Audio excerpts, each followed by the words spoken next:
That Triathlon Show 249.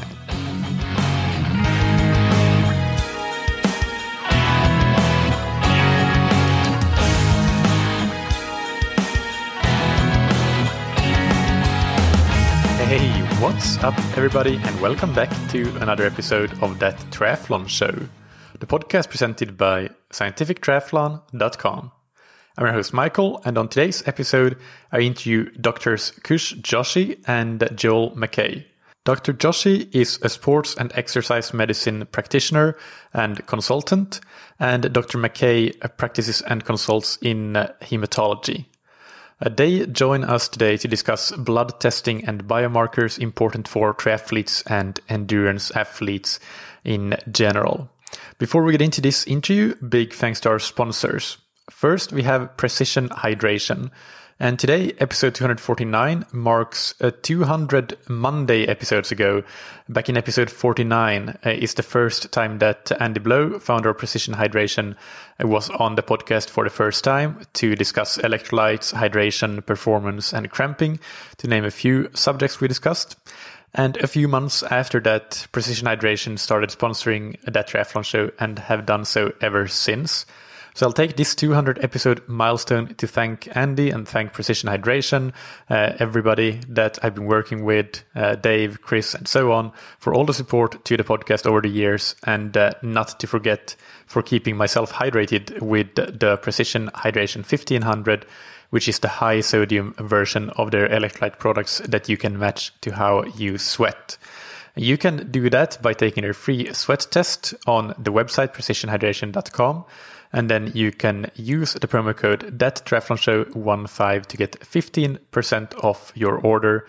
And if you are choosing electrolyte products for training and racing, it would be really important that you consider using Precision Hydration, first of all, because it's a fantastic product that you can actually choose the type of strength that you need to match how you sweat, but also then you, of course, help support the podcast indirectly. And thank you so much to our other sponsor, Roka. And I want to talk a little bit about why I like Roka so much. It comes down to the fact that they use a combination of really, really big innovations, like, for example, the arms up technology in their wetsuits, and combine that with really maximizing the attention to small details and getting them just perfect. Like, for example, the greater lens angle on their swim goggles so that you can sight with a slightly lower lift of your head. The combination of these two, the focus on big innovations and small details, really makes the product as excellent as they are. And that is why I really love Roka and Roka's products. This approach is evident not only in the products I just mentioned, the wetsuits and the goggles, but in prescription glasses, in tri-suits, and many, many more. So go and check them out on roka.com, and you can get a 20% discount code on roka.com/TTS. Now, without any further ado, let's get into the interview with Dr. Kush Joshi and Dr. Joel McCay. Welcome to That Triathlon Show, Joel and Kush. It's great to have you. Can you both introduce yourselves to the audience and what you do and your background? And we can maybe start with Joel, then go Kush. And go ahead and talk a little bit about yourselves. Thanks, Mikhail, for having us. My name is Joel. I'm a haematology doctor, currently working in London, doing my specialty registrar training in the Northwest. And hematology essentially is the specialty of blood disorders and everything that affects the blood and bone marrow. And I also work with Melio Health as a doctor and health advisor for them. And Kush, what about you? Thanks. So my name's Kush Joshi. I'm a sports and exercise medicine consultant. Partly working in the NHS and also doing some work for Melio. So in the NHS, I'm based in Oxford, where I spend 2 to 3 days a week working with patients who are weekend warriors, and then also working around preventive health strategies for inpatients to promote physical activity. With Melio, the idea would be to provide personalized packages for people who want to improve their health through exercise and other remits. So that's how I know Joel as well. Yeah, so in that role with Melio, we're talking about a sort of consumer blood testing or test panel, and let's start with that. As it pertains to endurance athletes, what is the relevance of doing that sort of testing panel that Melio and other companies globally, depending on where you are, offer? So from my perspective, if you're happy for me to jump in here, Joel, Sure, I think with weekend warriors, with athletes, what we know is obviously minor changes in one's physiology or biochemical markers can have an impact on how someone performs. And I guess related to everyone who's listening at the moment, everyone's looking for that 1% gain. And the idea with getting blood tests for endurance athletes would be to see where are those small biochemical abnormalities or discrepancies where someone can improve themselves. So the one that obviously jumps out for me is vitamin D always, which is something that I see a lot in my practice, but at the tail end of things when someone's had a stress fracture. So that's where I see it. And obviously I think we can go through all the individual blood markers today to see the relevance of each one. But as from a global perspective, I think there are a number of things that can be found in blood tests which can be improved on. Joel, anything you want to fill in on that? Just at this point, where we're giving a global overview of just the blood testing as a whole, without going too deep into any individual blood marker. Sure, and I think Kush, you touched on vitamin D, which we can talk about in a lot more detail later. But I think the other really important thing, I think, for blood testing for athletes and consumer-based blood testing is the sort of availability of more data, better decision-making based on that data, as well as tracking progress through time and looking at research possibilities from your biochemical level and the performance it gives you. Yeah. I think that's a really good point Joel just makes her as well. I mean, if you actually look at all the available evidence, there's really nothing in the way of a lot of longitudinal studies. Any studies at the moment, they look at 6 months, 12 months in terms of variations of any of the blood tests, but we don't really know what happens in a long-term perspective.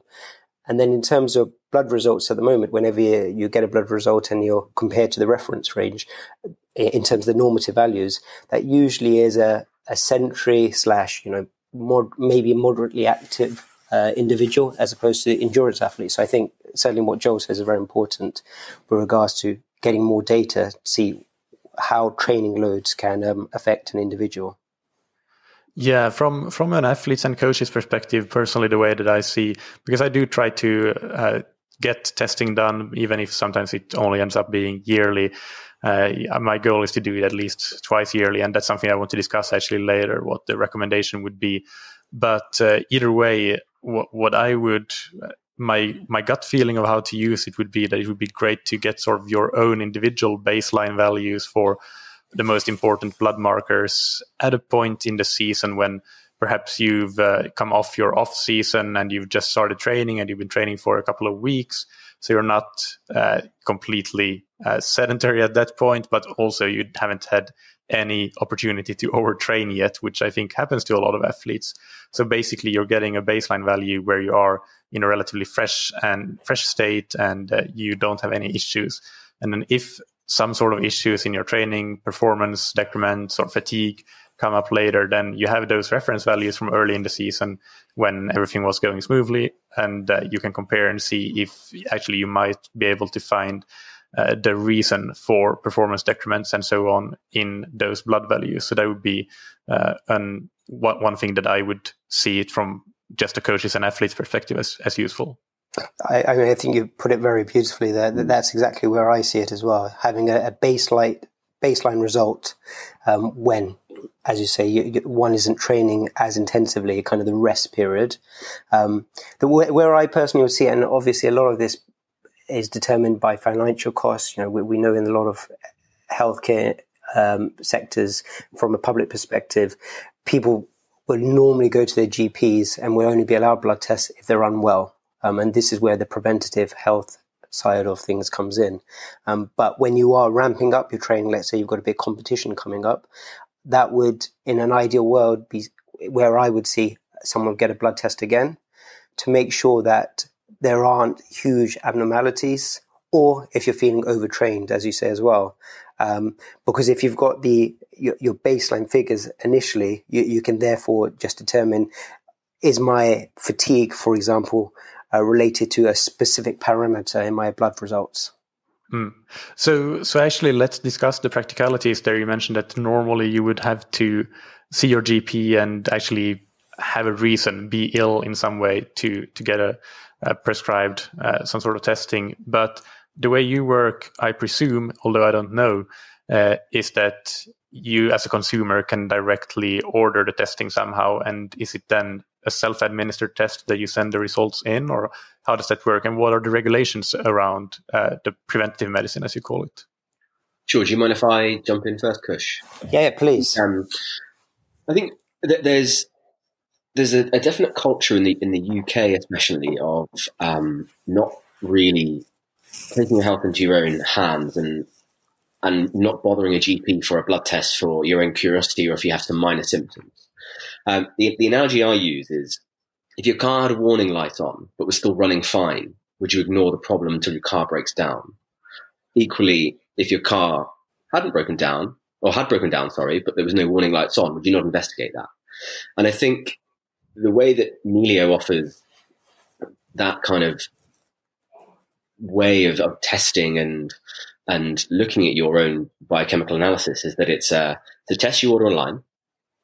We have some clinics around London and other parts of the UK which you can have your blood drawn, and then the results will be sent to Kush or I, and we will then look at all of the markers and give you a sort of step-by-step analysis of each marker, as well as a more global statement. So we can look at normally about 45 to 50 tests and say, this is your liver function, and this shows that your liver function is fine, or this is your kidney function, or where my concern is that the full blood count, being a hematologist.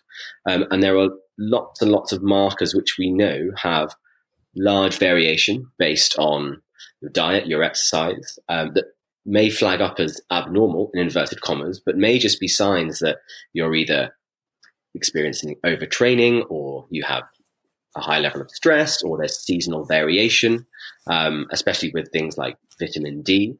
And our goal is to kind of track those subtle variations and see if improving them actually gives you much better outcomes in your training.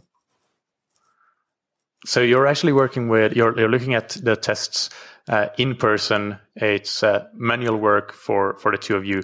It's not just looking at some reference ranges, because that's what I'm used to. I go to a private chain of laboratories here in Lisbon, and which is great, but it also leaves I can choose whatever blood markers I want to assess, but then it's also the interpretation is sort of up to me, and I have the luxury of having doctors for parents. So if I need any help, I do get some help for that. But if I just look at the reference values, especially I had once I needed to investigate my iron levels when I experienced some fatigue, and I actually needed to do a lot of research on what are the actual reference iron levels for athletes, because I found that they didn't at all match up with what the reference values indicated in the test report was. So are those the kinds of things that you can do, seeing as you look at the test results individually? You basically you don't just give the what does this mean in terms of the average person, but in terms of the context of the person taking the test. If they're an experienced endurance athlete, you can say that, well, actually,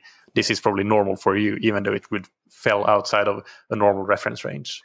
Yes. So, sorry, Kush, go ahead. No. So we want to make it, as you say, Michael, as personalized as possible. So this is an evolving process. Melio's, a relatively new company. But as we discussed the blood biomarkers, for example, with testosterone, we know that not only is there a variation through the day with testosterone, but there's also variations depending where you are in your training. And so if we have that information, as opposed to just giving you a generic answer of, what typically may happen with endurance athletes, your testosterone is a bit low. Actually, your testosterone may be a bit low, but you're really peaking your training at the moment, and that's maybe just a normal finding for you. the other part of it then also, as we discussed earlier, is if you've got your baseline, you can determine how significant that is as well. So it's just try and make it as personalized and individualized as possible for the consumer, as opposed to just a generic report. And that's where Joel and I come in with the medical reporting, which is something people won't get if they just go to a laboratory. Was there anything else you wanted to add to that, Joel? I think that's the key, isn't it? Personalization. And I think it's very handy, as you say, McCay, having parents as doctors, and you yourself can do the research. But for someone who wants to focus more on the training aspect rather than crunching the numbers, they get a very personalized report. They fill out a health questionnaire beforehand, explaining their dietary requirements, the type of exercise they're doing, whether it's HIIT, strength-based or conditioning. And I think you can really develop your own personalized programs with a report that comes from either Kush or I, and again is something that not a lot of labs are offering right now. Yeah, that's really cool, and that's something that I didn't realize that's what you actually offer with Melio, the personalization, and it's the old adage of context is king, and you have the context and can take the context into account, so that makes it more powerful than just a normal laboratory test. But let's dig into some of the most important and common blood markers for endurance athletes, and discuss which ones should we test and why, what might be the implication of low and high values in different biomarkers, and even things like what are the most important ones, what's the hierarchy of these markers if you can only choose to test a few based on, for example, budget.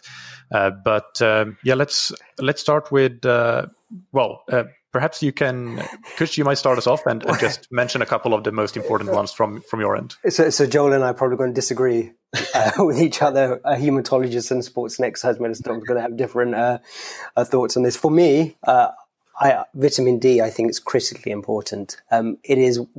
It's one of those vitamins, even though it's technically a steroid, which we're learning about so much more. We're putting more and more emphasis. Jury is out in many ways, but I would certainly put vitamin D near the top. If you don't disagree, Joel, with a full blood count and iron deficiency and things like that, either a joint first or somewhere around there. Good diplomatic save there, Kush, mentioning the full blood count, the hematologist is going first. No, I would actually, in respect to endurance athletes, I would agree vitamin D, and I think actually a lot of underlying process that I think are important as a hematologist for athletes are pretty much driven by vitamin D anyway. So I would agree that vitamin D is probably one of the in fact is the most important, I would say. Kush, you mentioned stress factors potentially showing up as a downstream effect of low vitamin D. So that's something that, maybe you want to dig a bit deeper into that, but also what are the other potential effects of vitamin D? I've read about fatigue, general fatigue and performance decrements and very, very general, consequences of it. What's the actual laydown on that? Yeah. So with regards to stress fractures, in terms of my practice and my colleagues who work in sports and exercise medicine, we as you said, we're downstream of the implications of low vitamin D. Depending on what studies you look at, some studies quote up to 50 to 60% of athletes have inadequate vitamin D. And in the general population, that's even worse. One of the studies actually shows that when in terms of population of young men who get stress fractures, they're 3 to 4 times more likely to have inadequate levels of vitamin D as well. So it's quite important. With regards to the other question, what else is it important for? So there is some evidence to show it associated with innate immune response. So there was a paper a few years ago which showed lower levels of vitamin D increases one's risk of getting upper respiratory tract infection. Other things which are important are around muscle repair and remodeling. So there's a paper which suggests that it has a positive effect on recovery with eccentric loading exercises. And around that muscle development, it's very key in terms of remodeling, especially when you've got higher loads of training. And so this is where a lot of research has been orientated in terms of what's the optimal dose of vitamin D and where should your biomarker be to ensure that you're getting the best response from the vitamin when you're exercising. So those are the main ones. Would you add anything else to that, Joel? I think I agree when you say about the use of immune regulation, and that there's been actually quite a large, although it's not related to the general population of athletes, been a large study by the MS Society in the role of vitamin D in T cell activation. T cells are one of the big players in immune regulation and is important in things like anti-inflammatory properties. And there's been a few studies showing that, low vitamin D increases the risk of inflammatory and autoimmune disorders. And therefore, when you apply that to the exercise and athlete setting as well, it's going to have a large impact on rest and recovery, really, for muscle inflammation and remodeling.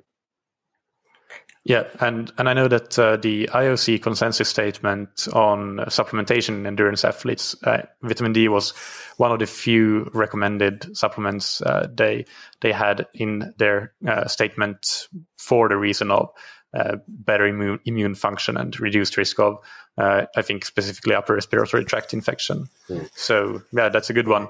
And then you mentioned so the blood count, full blood count, and iron as a couple of other top ones. Joel, do you want to start us off with these ones? Sure. So following on from what Kush said about vitamin D, there's a study in athletes performing high intensity training that showed that lower levels of vitamin D actually impacted on their iron regulation, metabolism, and erythropoiesis. So that production of red cells, and that lower levels of vitamin D athletes had worse blood cell production and therefore worse outcomes, and couldn't train for as long. I think the other really key thing, which there's a lot of new research coming out at the moment, especially in patients with sickle cell disease, which is actually going to be applicable to athletes, is the role of ERFE, which is erythropoietin. That's a chemical which, following higher levels of EPO, erythropoietin will actually reduce. And this hormone is responsible for reducing a chemical called hepcidin, which is responsible for regulating an increase in iron absorption in the gut. So the theory is that increased levels of EPO following training at altitude will improve your hemoglobin concentration and content by further increasing your iron absorption through the gut, which is really, really interesting at the moment. I find that's super interesting. I didn't know that either. That's very interesting. Yeah, and Kush, anything you want to mention here as it pertains to iron and full blood count? I mean, we know that athletes' requirement generally is higher with regards to iron for some of the reasons that Joel's mentioned. And apologies if I repeat anything he said. There are things like that there are losses from the GI and urinary tract, which is on a microscopic level. So it's not something that the individual would see. There's foot strike hemolysis as well. So foot strike hemolysis is whenever people are running, that impact is meant to break down red blood cells. So that effectively reduces your effective circulating volume of hemoglobin. We know, generally speaking, athletes have a higher use of anti-inflammatory drugs, and this will affect one's full blood count as well. And then very finally, exercise-induced inflammation. I know that kind of brings in ferritin, which might rise associated with that, but that may also require athletes to have a higher level of iron, which will actually be lower in the blood test, but in terms of how much they need to consume, they will need higher amounts. Interesting, Kush, because this study with erythropoietin has actually shown that in sickle cell patients, their level of iron is actually higher, falsely high. And I think it's similar to in athletes, their levels of ferritin are much higher because of inflammation. But they think the erythropoietin might now be driving that also. Oh, wow. Okay. I mean, we haven't even mentioned, we're talking quite generically, but and we haven't even really mentioned women in this as well, where, in terms of menses, a woman may lose 1 milligram a day during that time. And if a female has heavy menstruation, that blood loss can be 5 to 6 times higher. And there was a study that showed that 1 in 3 athletes, it's speculated, are affected by this. So you're talking about quite significant iron loss in that time period, which again would require higher iron consumption to consolidate that. How prevalent would you say that inadequate iron is in endurance athletes? So I wouldn't be able to say. I think there are lots of studies. I don't know if Joel, you know this, but it's one of those things so there's lots of snapshots, and this really goes back to what we're talking about. There's no massive longitudinal studies, and whenever you have studies, especially in athletes, there's such small cohorts, as you know. You'll be hard pushed to find studies which are more than 30, 40 people. The bigger studies usually I've found usually come from army recruits, where you get slightly bigger cohorts, but then it could be anything up to 40 to 50%. But it's also important to differentiate, and Joel, correct me if I'm wrong, iron deficiency non-anemia and iron deficiency anemia, because one would treat iron deficiency anemia, and there is definitely evidence that treating this will have beneficial effects for the athlete, whereas the benefits of giving someone iron in iron deficiency non-anemia, i.e. it's not having an impact on the actual hemoglobin itself, that's quite equivocal in terms of the evidence. Okay, so the definition of anemia being that the low iron has an actual impact on hemoglobin, is that correct? Correct, yes. Okay. I should defer to the hematologist. Is that fair definition, Joel? Spot on. Right. So if you, but can you, and that you can infer through also measuring the hemoglobin in concentration in your red blood cells. Is that correct? So you can, from a blood panel, you can infer whether you have iron deficiency anemia or just iron deficiency without the anemia. Exactly, and it's something that, I mean, being a massive nerd, I find very fascinating, and it's something that you can really look at two cohorts of tests: your iron panel, which would include your ferritin, your transferrin saturase, and your total iron in your blood, and you can, because most of the population have sufficient iron stores, so you can be iron deficient without being iron deficient with anemia for a number of months. And I think that's really important, especially when, as Kush was talking about, women with menses who are athletes as well, who we know might have micro losses of ferritin. They could quite quickly become more iron deficient, and therefore more quickly iron deficient anemic than the general population. So that's where I think blood testing and tracking these variations is very important. And what is the role of ferritin in this? In terms of iron deficiency anemia? Yeah. So your ferritin is kind of, I had this explained to me when I was a lot younger by a consultant colleague of mine who referred to the ferritin is a bit like your savings account, and it is your iron stores in your blood. And it's the component that, once that is deplete, means that you no longer have sufficient stores to produce hemoglobin, which is the oxygen carrying component of the red blood cell, and the stores become so deficient that you can't meet the demands to produce enough hemoglobin to carry oxygen to the body, and that then leads to symptoms of lethargy, can cause depression in severe cases, shortness of breath, and sort of cold circulation. So if we have low iron but okay ferritin, then for now we are generally okay. But the other way around is more severe, because then you run the risk of pretty soon you will have insufficient hemoglobin. Yeah, exactly. And the low iron concentration in the blood is a bit like your current account. So if you have a low blood iron level but normal ferritin, you can replace that from your ferritin stores. But as you say, McCay, vice versa, run into problems quite quickly. Yeah. All right. And if you have if you basically find that your iron is inadequate, is the solution then generally to make sure that you get in more iron through your food? And how would you suggest doing that? When would supplementation be recommended, and so on? I think if I was seeing someone in clinic and I was talking about iron deficiency, it's really important to work out what the driving factor is for the deficiency, and also the level of deficiency. So my first goal is, if someone is largely asymptomatic or the symptoms aren't troubling their quality of life too much, my first treatment modality would always be diet.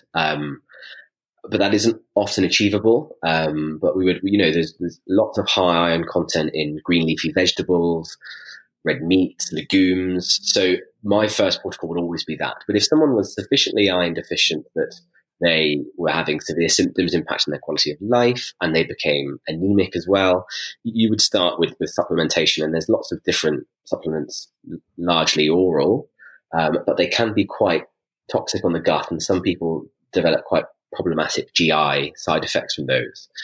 One way around that is having it with, it sounds pretty simple, but orange juice has a high amount of vitamin C, ascorbic acid. We know ascorbic acid actually helps GI absorption of iron, reduces GI side effects. But if we still run into problems then, when you have resistant iron deficient anemia to oral supplementation, there are lots of other new iron preparations that we can deliver intravenously, which is generally a 2-course treatment over 2 weeks, and patients find that they feel much, much better after those. And is there something to what I've heard about avoiding coffee around food if you want to increase your actual absorption of the iron that you're getting in through your food? I think that the rationale behind that is, again, because of the effect coffee has on the GI tract, and it would either increase clearance, therefore reducing your amount of absorption, and it would also exacerbate those quite nasty and discomforting GI side effects from the tablets. All right. So it doesn't really apply necessarily. Well, or does it then not really apply if you're at the first line of treatment, which would be just to try to increase your iron through food, through diet? I don't think it would necessarily apply. No. All right. So let's move down the list then. What are some other interesting blood markers for endurance athletes that you would put on the list after these ones that we already talked about, Kush? I mean, in relation to iron deficiency, there is, so if one has iron deficiency, they're at greater risk of hypothyroidism as well. Because thyroid peroxidase, so that's one of the enzymes which is responsible for conversion of T4 to T3, uses iron as a cofactor. So if you've got iron deficiency, that can impact that. So, I mean, we can talk about thyroid function as that kind of leads into that quite nicely. Yep. Let's go for it. So, as most people may know, thyroid is obviously really important in terms of it regulates all the body's metabolism.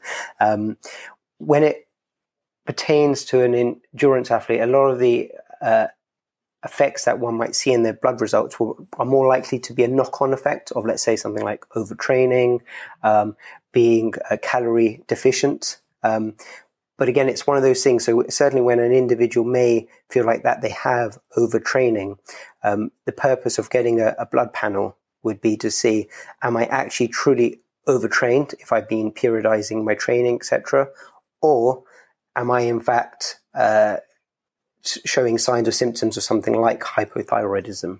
And this is, again, leads back to what we were talking about earlier, having that baseline. What we know is there is a slightly increased preponderance for individuals who are endurance athletes to be kind of on a subclinical hypothyroidism. So their markers may demonstrate a hypothyroid picture, which means their T3, T4 might be slightly lower and the TSH is slightly higher, but they're not actually demonstrating signs or symptoms.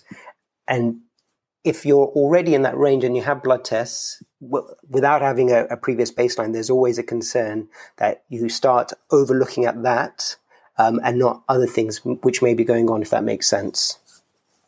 Yeah, it does. But if somebody is in that situation, what would they recommend? You go and get your test and you come back with low T4, T3 or high TSH, then what is the takeaway? If you have some sort of symptoms, some sort of fatigue, let's say, or underperformance in training, and you don't quite know what the reason is, it could be overtraining, or it could be that you actually have hypothyroidism. Would you then prescribe some sort of supplementation to treat that hypothyroidism? So I personally wouldn't. I'd probably discuss it with an endocrinology colleague, if I'm honest. What I would suggest is if there's, based on the clinical history and things like that, it very much just depends what the picture is in terms of what the training load is like. And I think this is something really important that it certainly occurs from an elite perspective. But if anyone's really aspiring to be competing quite regularly, is to have a training diary to actually see how much you're doing, and whether that fatigue has coincided in any way with the blood test results you've got. Because if you're just very much borderline, I wouldn't jump in personally giving thyroxine or anything like that. I'd repeat it 3 to 6 months down the line after appropriate nutrition has been maintained, appropriate rest has been given, as well as reducing someone's exercise load as well. And only at that point, if despite all those things, then you still have a kind of subclinical hypothyroid picture, or the picture looks like it's becoming more and more hypothyroid, then you'd obviously think otherwise. Yeah. Joel, anything to add to that? I think I completely agree, Kush. I think the training diary sounds essential for people that are having subclinical hypothyroidism. Equally, when I did an endocrinology job, we would ask patients who had subclinical hypothyroidism to keep food diaries and sleep diaries, like the quality of their sleep. And I think, following these people up and seeing if symptoms are getting worse is really key to see if treatment needs to be implemented or not. I think I want to jump back a bit with both this with hypothyroidism and iron deficiency anemia, as in particular. I think we did sort of touch on it, but maybe we brushed over it a bit too quickly with the actual symptoms. What would be the symptoms for both of these syndromes that you would expect to see potentially? So in respect to iron deficiency anemia, a lot of people will start off with symptoms of cold intolerance. They'll feel lethargic. They might say that either their partner or friends have commented their mood or their affect is low. And people in severe cases will have shortness of breath. They might even develop chest pain. And some people will put that down to thinking, I just have a viral illness, especially when it's in the winter months. But it has been shown in some studies that the sort of first hit for iron deficiency, or even the second hit, which is the straw that breaks the camel's back, can be something like a viral illness, which leads to these plethora of symptoms. And in terms of hypothyroidism, subclinical hypothyroidism, people experience similar symptoms of hypothyroidism, but they may also experience things like weight gain or hair loss, or feeling that their heart rate is slow. So those are the key kind of players we look for when we're talking about those two disorders. Right. Yeah. Should we? Is there anything else about hypothyroidism, or do you have any other markers that you want to add to this list? I mean, the only other thing, I'm always going to go back to my stress fracture thing. So again, with hypothyroidism, we know that it also lowers one's bone mineral density as well. So in some studies up to by 40%. So again, with a picture of hypothyroidism, there's a risk of stress fracture. So typically what we would do in clinic is we'd always test for one's thyroid panel, because we just know there is an associated risk with stress fractures as well. Because what we know is the thyroid hormones stimulate osteoblast activity. So osteoblasts are the bone cells which are responsible for the mineralization and formation of bones. So when you have lower levels, obviously, that process is no longer occurring. And so that's why you're at increased risk of getting a stress fracture. Right. Perfect. And so what else should we add? I have a couple of things on my list that might or might not belong here, but vitamin B12 is one, sex hormones like testosterone, potentially cortisol. Would any of those be important markers to look at, or any others that you can think of? I mean, I had an interesting study that I saw on vitamin B12 levels, and that actually vitamin B12 is really important in, again, red cell manufacturing, as well as nerve impulse and muscle repair. But the poor or marginal borderline B12 status actually impacted on mature athletes who were doing endurance training and high intensity training, and those who had poor or marginal levels had much poorer results and training regimes. And there was a very, very interesting study. It was actually done in mouse models rather than humans, but it was that there was two groups of mice, one exposed to high intensity training, so more anaerobic training, and one exposed to aerobic training. And those who performed aerobic training actually had lower folate levels and increased plasma vitamin B12 levels, sort of suggesting that should we be supplementing folate if we're doing long-term endurance aerobic activity? The other thing I'll just add in with B12 whilst we're on it is certainly something we ask in the clinic that I work in, is if someone's vegetarian or not, because we know B12 typically is found in animal products such as fish, poultry, eggs, etc. So vegetarians are more likely to be B12 deficient, and so that's something one should always look out for, especially with all the things that Joel says around production of red blood cells, etc. Yeah, would supplementation be the way to go there, or can it be found in plant-based products as well, assuming you get enough of those plant-based products? So I know that some breakfast cereals are fortified with B12. Typically what would happen is you'd normally end up giving supplementation in some shape or form. But there are lots of people who do manage to find it, but then you just need excess quantities of whatever you're eating. So for example, I mean, the main thing I know is fortified cereals. I don't know if there's anything else you know, Joel, which also has lots of B12 in it. I think what you've said, Kush, is pretty spot on, and that even when people do try to supplement it with dietary intake, it has to be in such large volumes if they're already deficient that it becomes an impossible task, really, and that generally supplementation is the way forward for treating B12 deficiency. I mean, I say vegetarians, obviously. I mean, if vegetarians eat eggs, that's a good way of getting B12. But then, obviously, especially with a lot of people nowadays becoming vegan, I think there's an increased risk of that B12 deficiency. And that really, at that point, you need supplementation. Yeah. What about fish? Do you get vitamin B12 from fish? Because a lot of people might eat fish, but not poultry or red meat. I would say yes. I don't know the exact amount, but I know things like salmon, canned tuna are good sources of B12. So you can, I think you probably can get more from a bit of salmon than from eggs as well, I think, with regards to B12. I think I was reading a study the other day, and I think people were supplemented with salmon and oily fish, and I think per 100 grams is about 3 nanograms of vitamin B12, which is pretty good. And I think your number one things, if people are so like it, is things like liver and clams are a very, very good source of B12. Right. And beyond that, so testosterone, for example, would that be one of the important blood markers as well? No, absolutely. I think testosterone's obviously got a lot of interest from lots of people all the time.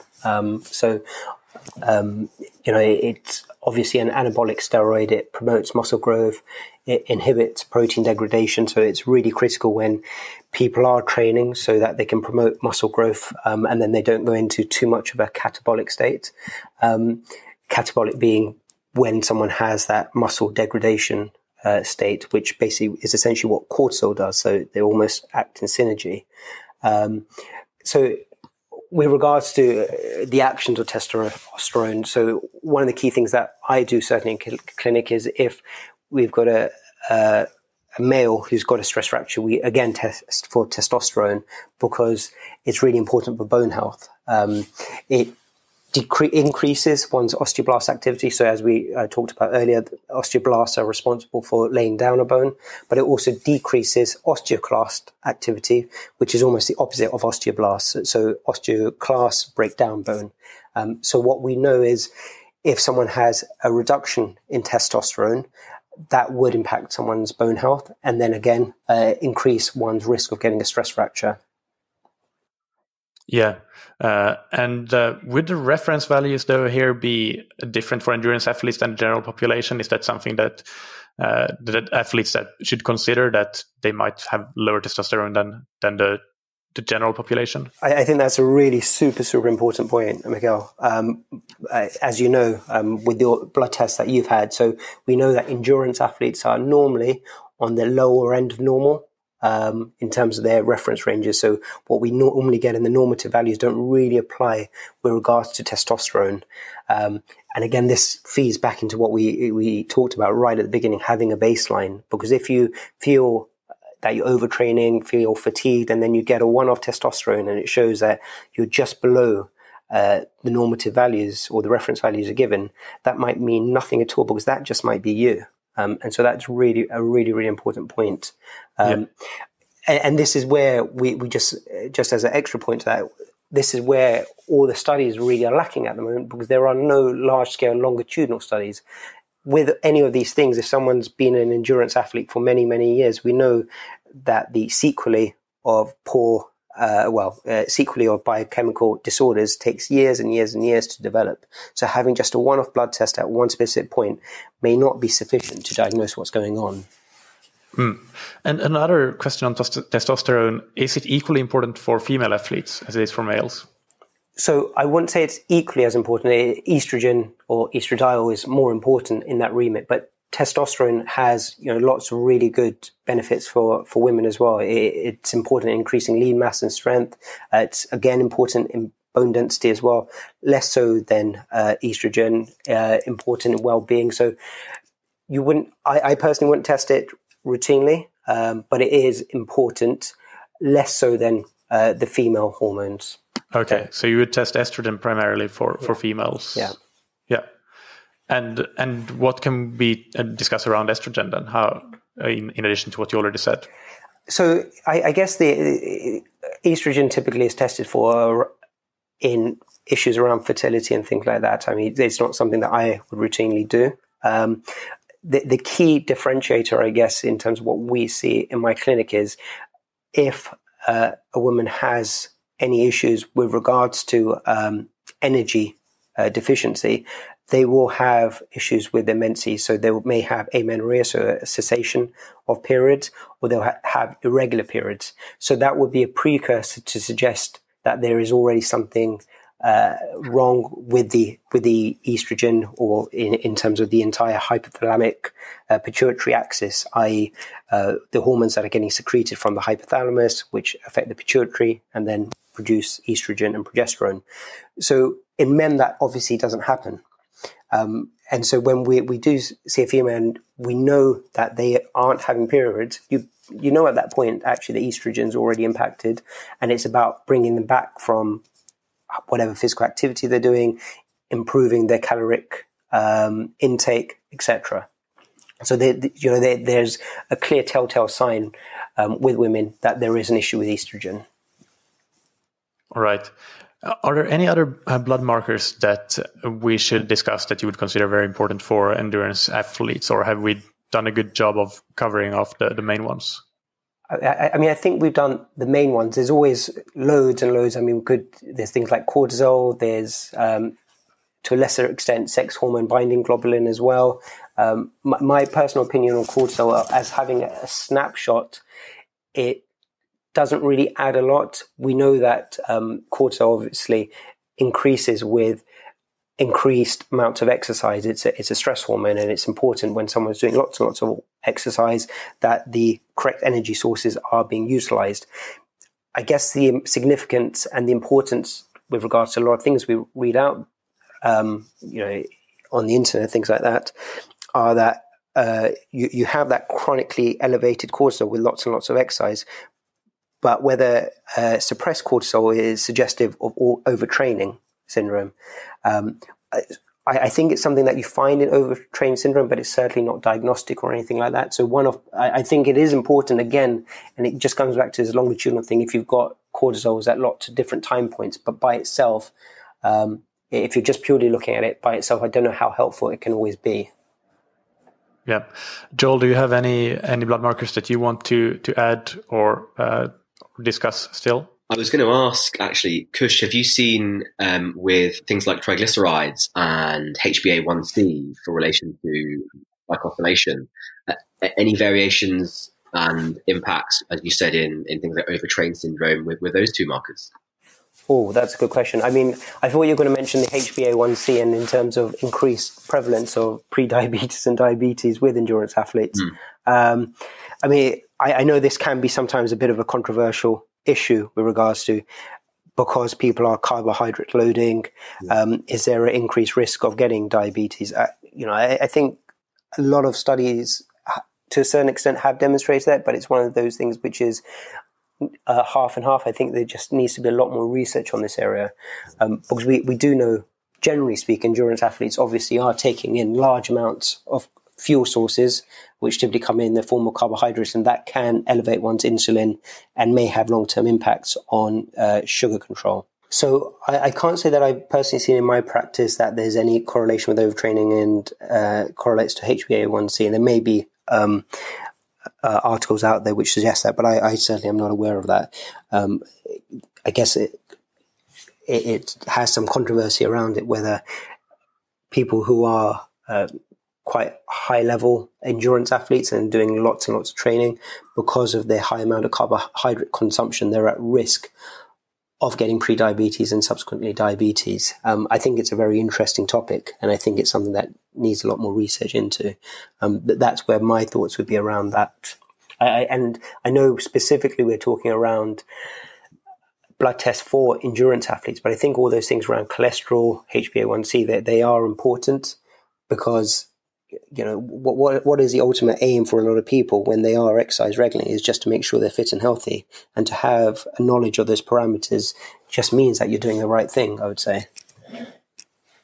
Yeah, that's a good point. I think it's, even if along the journey, along the career of endurance athletes, maybe goals change, we start to become competitive and want to win races and stuff. But actually, for probably a large majority of people, the reason we get into endurance sports is has to do something with health, and that doesn't really go away, even though other goals come up alongside that goal of being healthy. So I think that's a great point to bring up.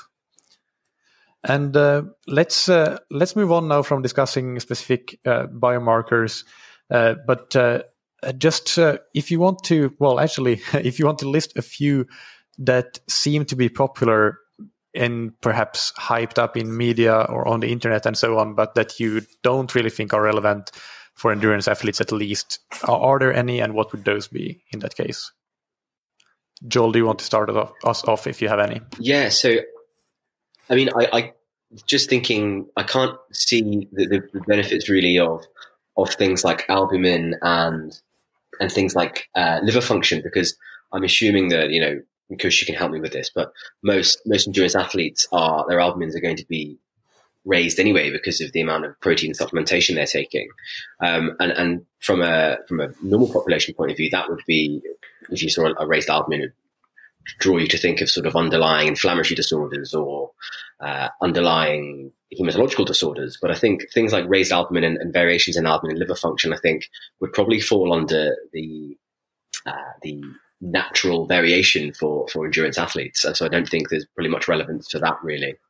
So the only place, and I don't disagree with you at all, Joel, and I think this is a very small subset of individuals. So liver function can be quite useful as an adjunct to creatine kinase sometimes. Now, again, a one-off creatine kinase would mean very little because there are genetic variations, there's ethnic variations in terms of how much muscle mass someone has with creatine kinase. But what we do know, and I say this from my own experience as well, because I've actually had it previously, is when you get rhabdomyolysis, so that's a massive breakdown of your muscles and a release of creatine kinase, which is one of the enzymes within the muscles, you can sometimes see an elevation of your liver function as well. Now, I mean, when I had my episode, the overall significance of it perhaps was nothing at all. I mean, I just knew that my liver functions were elevated. So I agree with you, Joe. I don't think there has a massive amount of significance, but sometimes if there are specific reasons you want to get this blood test, let's say creatine kinase, let's say if you really have something which is far worse than DOMS in your eyes and you want to get a blood test done, I would include liver function at that point. Yeah. Right. And if we can discuss a little bit around how to use blood testing in practice. Let's start with just the typical amateur athlete. So they have they train a lot, they train consistently for triathletes anyway. That's generally the case, but they're not professionals. They have a job and they have a family and so on. And their main job isn't to win races and be like the absolute fittest they can possibly be. And they also probably have some time constraints and budgetary constraints as well on how often they can, and it makes sense to do some testing. What would you say would be a good sort of starting point for how often and when to do test, and what kind of testing would you do? Like how many of these markers should they do? Because I assume that that's something that you can maybe choose a little bit and change the cost of the test depending on how much you actually test, how many markers you choose to have. So for me, I would certainly, if you're in that kind of off-season period or your training levels haven't ramped up, I think it's always worthwhile to get a baseline test. And I think it is always important to remember for individuals with regards to monetary issues and things like that. But the way I always see this is, we spend lots of money on various things, in terms of the amount of money that people spend in a month on coffee or whatever else it might be, but actually just being a little bit more in charge of your health, not only necessarily from a perspective of improving your times and whatever else, but just knowing where your health is so you can have actions which you can take forward. It doesn't cost a massive amount, and so having that baseline is a good start. Thereafter, I guess it's individual preference. If you have one big competition a year and you feel like you just want to see where you are, you can probably, if you've got training diaries and things like that, guesstimate what your blood tests are like elsewhere. If you only want to do blood tests a couple of times a year, I think that would be a reasonable place to start. What do you think, Joel? I think it's a really good point. And I think what you say about individuals spending lots of money on lots of things, that, the cost of these tests now aren't astronomical.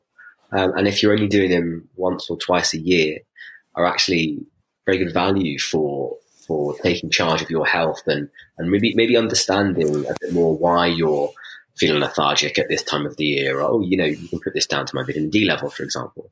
And knowing that maybe half the year you want to supplement that. Because in recent studies, about 20 to even 60% of people in mainland Europe and Northern Europe show some degree of vitamin D deficiency, as well as B12 or folate deficiency. So I think financially, it's not too strenuous, and that actually it might also motivate people more, knowing that they, I've done my bloods and this marker has shown that I'm either a little bit deficient of something, or my triglycerides are a little bit high, my HbA1c is a little bit high. I'm going to modify my diet and training regime to try and improve my results. I mean, the one thing I would add into that is it's just always benefit cost. Yes, it might cost you a little bit of money initially, but in terms of long-term ramifications, if someone unfortunately does become unwell, or they become diabetic or something like that, the amount of time that can be spent in GP practices, seeing your doctor, getting medications, etc. That is a time cost as well. And what we know is with a lot of medical conditions, you can start seeing it quite early on in your blood tests, and you can put those actions in quite early on. So just to prevent those endless visits to a doctor. And so this is certainly something that really got me interested in working for Melio, is that preventative health aspect. You can, from an early stage, know what's going on with your health, and you can put in actions to be as healthy as possible. Yeah, and that's an aspect that, depending on where you are in the world, like, for example, in the US, the system is very different to in the UK or in Scandinavia, for example. So in addition to saving a whole lot of time on those GP visits, you're probably saving a fortune as well. So that's a great point that you bring up there. In another scenario, if you are a professional athlete and your goal is to win races, win medals at world championships and so on, and I think that, Kush, you have worked with, for example, with Premier League football clubs, with Chelsea, I believe. What would you recommend for a professional athlete, a world-class athlete, what would the ideal be for them if they have the time, they have the means, and the willingness to do testing as often as is required, as is deemed beneficial? What would the frequency be then? I think with someone like that, I think it just depends, and I think every athlete is going to be always a little bit different in terms of football players be different to endurance athletes, etc. I think part of it would be, let's say, so if you're a tennis player, hypothetically, and you've got, obviously right now you can't do this, but if you're having to go to the Australian Open, then you go to US Open, to acclimatize to a different heat, to a different temperature, that might be slightly different to someone else from an elite perspective. So you might require blood tests when you get out there just to see, have there been any changes in your biochemistry? That isn't necessarily acted out. And again, it's really around data. We don't have enough data to suggest what kind of small variations in blood markers may affect someone's performance. But I would certainly suggest that in terms of within, let's say you're just UK based, and if you're an outdoor athlete, the kind of things around vitamin D are less important. But we know then from October till about March, April, you will have lower sun exposure, and so you're more likely to become deficient. So you might want to have a blood test, say, in the summer, where it's maybe a bit hotter as well. Your plasma volume might be a bit lower, as well as the winter, where you may have an increased chance of reduced vitamin D. So this is really where the personalization comes in. Each individual is going to have unique circumstances when they get blood tests done. I also think that from an elite perspective, they typically, an elite athlete may get blood tests done two to three times a year, but they're just a broad remit of almost everything. And then they go into a lot more specifics. And it, again, works really well with the training diary as well, just to see if there's any drops in one's performance that, you've got the blood test there. Is there anything going on there? Do we need to change anything? Do we need to supplement anything or anything like that? Yeah, that's a great overview. Joel, do you want to add anything to that? I think I'll leave that to Kush, the expert. He's the expert in sports medicine. But I would completely agree with that. And I think that the cost effectiveness and, as you say, reward is very important. All right, perfect. Then I know that in the list of questions that we have here, we have a few questions that I haven't asked you. I do feel that we actually did a good job of covering them. Things like how training, rest and recovery, nutrition, and so on might have an impact on different markers, basically. And so I'm not going to ask them specifically, but just leave an open-ended question. Is there anything you want to discuss around either training load, rest and recovery, sleep, or nutrition as it pertains to these blood markers, and that you feel is very important to point out still before we start to wrap up this interview? I think, as we say, we've covered most of it, McCay, but I think that the most important thing for me is knowing at a standpoint in time where you are biochemically and how that matches up to how you're feeling in your training personally and the results you're achieving. And I think that the added benefit now of being able to, with a company like Melio, have a report that's very digestible and very easy to interpret and track is only going to give us more data, more power and more knowledge. And as Kush said, there's very limited studies, longitudinal studies in large cohort populations of athletes. And I think using people like us at Melio is a real benefit, I think, to individualizing and improving your training programs. Kush, anything you want to add to that? I think we've hopefully covered most of it. With regards to specific around rest, nutrition, it depends what one's aspirations are.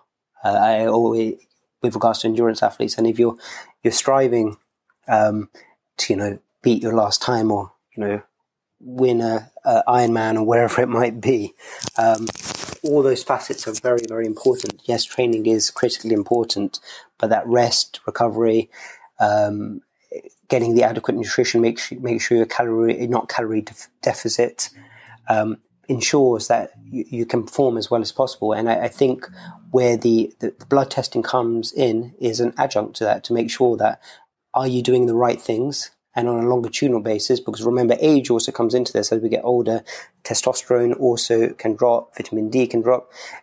We make it as personalized as possible to you as you go through the years. Perfect. So let's wrap up this interview with the rapid fire questions, and you each get to answer these, but they are one sentence answers. So rapid fire, and we can do each of them as Joel starts and then Kush goes next. The first question is, what's your favorite book, blog, or resource? So my favorite book is by an author called Sid Mukherjee. He wrote The Emperor of All Maladies, and the book is called The Gene, and it focused on the building blocks of life. And I think it's a great read for your everyday person looking to read a bit more about our genetics. And Kush? I'm going to be very non-medical about this. I've just finished, a couple of months ago, reading Heroes and Mythos by Stephen Fry. If anyone hasn't read that, it's a fantastic book. Right. It's going to be very non-medical, sorry. Perfect. No, it's good. It's summertime and sometimes spent at the beach, so some nonfiction would be great. Yeah. And next, what's a personal habit that's helped you achieve success, Joel? Again, mine's going to be quite non-medical here. I'm a big Liverpool fan. So my personal habit is I always think, what would the Liverpool football team do in this scenario? Or what would Jurgen Klopp do in this scenario? So that always motivates me. So your success is quite recent then. In the last weeks. Kush, what about you? I would say routine. I mean, in terms of setting my morning routine, I wake up pretty much the same time every morning, about 5:36. I always do my exercise first in the morning, and it just sets me up for the rest of the day. So it just makes me feel good that, I've achieved these couple of things. Sometimes I don't do anything for the rest of the day, which isn't great, but that's generally the idea, that it just, preps me up for the rest of the working day. And finally, what do you wish you had known or done differently at some point in your career? Joel? I think getting involved in research earlier, I think I would say to anyone who's either medical, non-medical, whatever you do, I think being involved in research drives better practice, better evidence base, and I think that's key. And Kush? I think that's a really good point, Joel. I mean, for me, I'm sitting here doing what I love. Every day is a unique challenge for me. So I wouldn't say I've got any regrets about anything or I would do anything differently, because I think any mistakes or anything that happens or anyone you don't enjoy working with just makes you develop as a person. So I'm happy with where I am.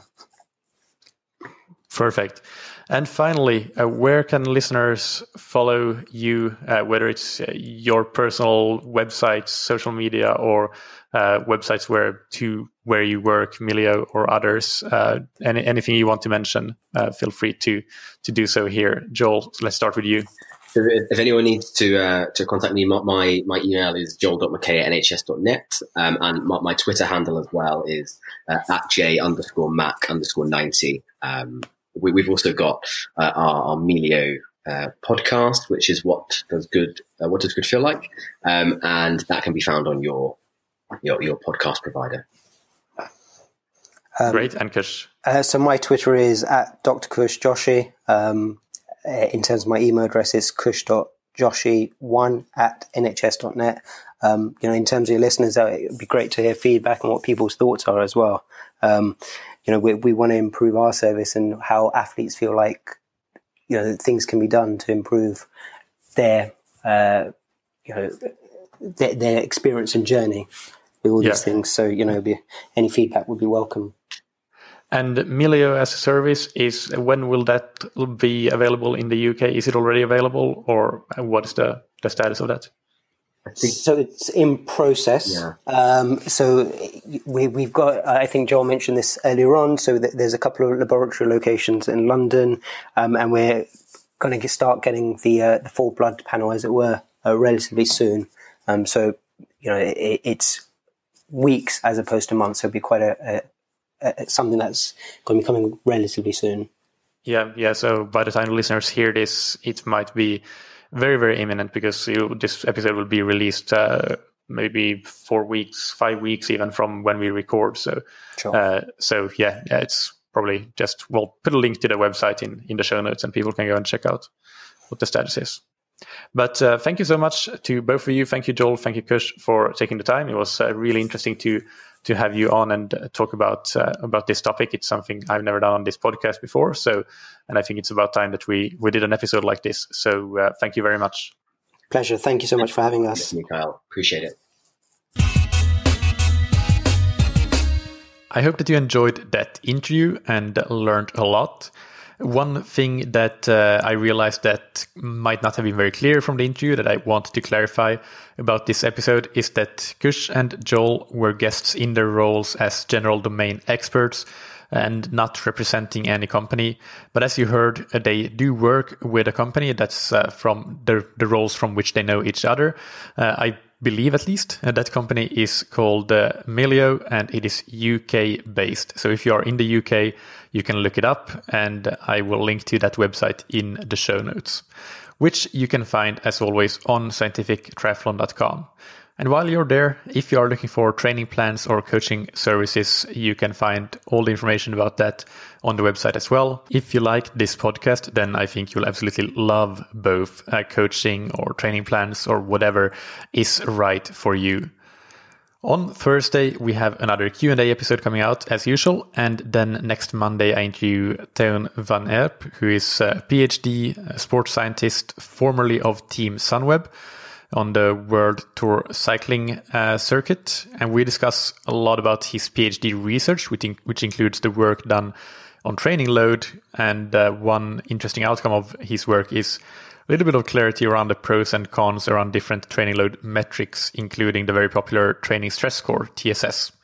We also discuss a lot about the training strategies used by World Tour cyclists based on Teun's time at Team Sunweb. So that's an exciting one. Stay tuned for that and subscribe to the podcast so you don't miss it. Finally, thank you to our sponsors.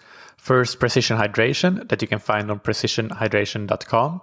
Go and take their free online sweat test to get a personalized hydration strategy for training and racing, and get 15% off your order of electrolyte products with the promo code ThatTriathlonShow15. And thank you to Roka, that you can find on roka.com. Go and check out their wetsuits, tri-suits, swimskins, goggles, and high-performance eyewear, and prescription glasses and sunglasses, and get 20% off your order with the discount code that you can get on roka.com/TTS. Thank you, as always, for listening. Keep training smart and keep loving triathlon.